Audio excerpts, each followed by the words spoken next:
Hosur metro rail திட்டம் தமிழகத்தின் பிற பேரூர்களை ஒன்றிணைக்கும் மாபெரும் திட்டம். இந்த காணொளியில் ஓசூர் மெட்ரோ ரயில் திட்டம் தமிழகத்தின் பொது போக்குவரத்தில் எத்தகைய தாக்கத்தையும் வளர்ச்சியையும் ஏற்படுத்தும் விதமாக திட்டம் வடிவமைக்கப்பட்டு வருகிறது என்பது குறித்த ஒரு அலசல்.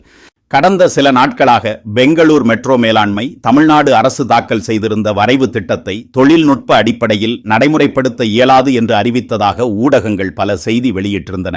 750 வோல்ட் டிசி என்றால் என்ன? தமிழ்நாடு அரசு ஏன் 25 kVA AC மின்சாரத்தில் இயங்கும் திட்டத்தை முன்மொழிந்தது என்பதற்கான விடைகளை தருகிறது இந்த காணொளி. 20 ஆண்டுகளுக்கு முன்பு மெட்ரோ ரயில் 750 வோல்ட் டிசி மின்சாரம் பயன்படுத்தி இயங்கும் விதமாக வடிவமைக்கப்பட்டது. எடுத்துக்காட்டாக டெல்லி மெட்ரோ ரயில். இந்த வகை மின்சாரத்தில் இயங்கும் மெட்ரோ ரயில்கள் குறைந்த தொலைவிற்கும் பாதாள வழிகளில் இயங்குவதற்கும் ஏற்றது. தொழில்நுட்பம் வேகமாக வளர்ந்ததை தொடர்ந்து புதிய தொழில்நுட்பத்தில் அமைக்கப்படும் எல்லா மெட்ரோ ரயில் திட்டங்களும் 25 kVA ACயில் இயங்கும் விதமாக வடிவமைக்கப்படுகின்றன. சென்னை மெட்ரோ இத்தகைய தொழில்நுட்பத்தில் இயங்குகிறது. மதுரை, கோவை உள்ளிட்ட தமிழ்நாட்டின் பிற பகுதிகளிலும் இவ்வகை தொழில்நுட்பத்தை பயன்படுத்தி மெட்ரோ ரயில் திட்டங்கள் மேற்கொள்ளப்படுகின்றன. டிசி மின்சாரத்தில் இயங்கும் மெட்ரோ ரயில்கள் குறிப்பிட்ட எல்லை வரை மட்டுமே இயக்க இயலும். அவற்றை பிற பேரூர்களுடன் இணைக்கும் வாய்ப்பு இல்லை. தமிழ்நாட்டில் மெட்ரோ ரயில் திட்டங்களை சென்னை மெட்ரோ ரயில் லிமிடெட் மேற்கொண்டு வருகிறது. கர்நாடகாவை பொறுத்தவரை Bangalore metro rail corporation limited பணிகளை மேற்கொள்கிறது.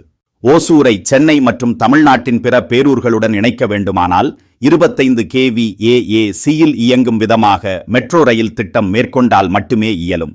அதனால்தான் தமிழ்நாடு 25 kVA AC மின்சாரத்தில் இயங்கும் மெட்ரோ திட்டத்தை ஓசூருக்கு பெங்களூர் மெட்ரோ மேலாண்மை நீட்டிக்கும் விதமாக முன்மொழிந்தது. இதை ஏற்று பெங்களூரு மெட்ரோ மாறுதல்களை மேற்கொண்டால் அவர்களும் இந்தியாவின் பிற பேரூர்களுடன் தங்களது இருப்பு பாதையை இணைத்துக் கொள்ள இயலும். 2025 ஆகஸ்ட் திங்களில் Chennai metro rail limited Hosur முதல் பெங்களூருவின் பொம்மச்சந்திரா ரயில் நிறுத்தம் வரை மெட்ரோ வழித்தடம் அமைப்பதற்கான வாய்ப்புகள் குறித்து ஆய்வு அறிக்கை வேண்டி ஒப்பந்த புள்ளி வெளியிட்டது.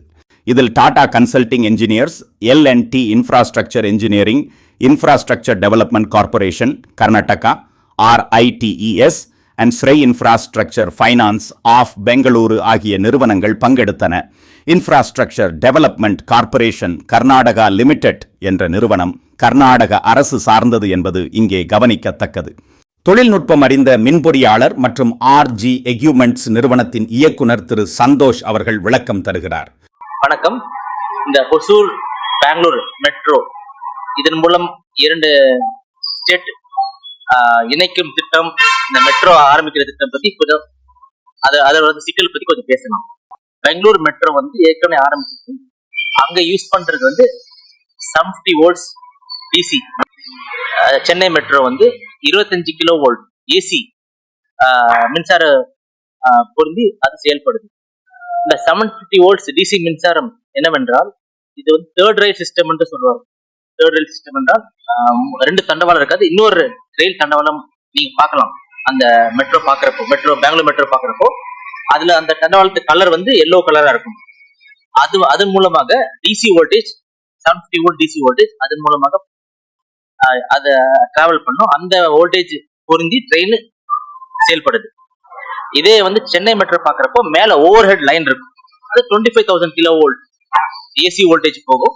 அந்த லைன் மூலம் பென்டோகிராஃப் மூலம் ஒரு கம்பி யூஸ் பண்ணி அந்த மெட்ரோக்கு எலக்ட்ரிசிட்டி பொருத்தி அந்த மெட்ரோ பயன்படுத்தும்.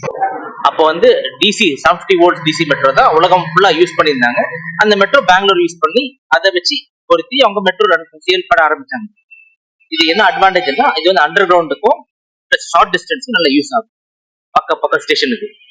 சென்னை மெட்ரோ ஆரம்பிக்கிறப்ப 2010 காலம் 25,000 kV 25,000 வோல்ட் ஏசி வோல்டேஜ் தான். அப்போ அந்த காலத்துல எல்லா மெட்ரோ யூஸ் பண்ணாங்க. அதை செயல்படுத்தி அவங்க ஆரம்பிச்சிட்டாங்க ப்ராஜெக்ட். இந்த ப்ராஜெக்ட் மூலம் என்ன அட்வான்டேஜ்னா இது கொஞ்சம் பவர் கம்மியா எடுக்கும், ரன்னிங் காஸ்ட் கம்மி, அப்புறம் லாங் டிஸ்டன்ஸ் ட்ரெயின் யூஸ் ஆகும், ஃபாஸ்டாக போகும்.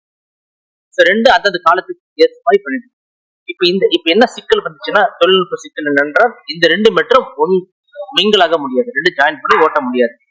இதான் இப்ப தொழில்நுட்ப சிக்கல் வந்திருக்கு. இது ஃபீசிபிலிட்டி ஸ்டடி சென்னை CMRL பண்றப்போ இந்த ஸ்டடி ரிப்போர்ட் பெங்களூர் மெட்ரோ கொடுத்தப்ப அவங்க சொன்னாங்க இந்த மாதிரி 2 மெட்ரோ ஜாயின் பண்ண முடியாது சொல்லிட்டாங்க. இதுக்கு தீர்வு இல்லாம இல்ல. இந்த மாதிரி பிரச்சனைகள் பல நாட்டுகள் ஃபேஸ் பண்ணியிருக்காங்க. அந்த நாட்டுகள் அந்த தீர்வு கண்டுபிடிச்சு அதை சால்வ் பண்ணிட்டாங்க.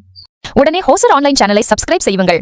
பெல் ஐகானை அழுத்துங்கள். ஓசூரின் ஒவ்வொரு முதன்மை தகவலையும் உடனுக்குடன் பெறுங்கள். இந்த காணொளி குறித்த கருத்துக்களை கமெண்ட் பாக்ஸில் பதிவிடுங்கள்.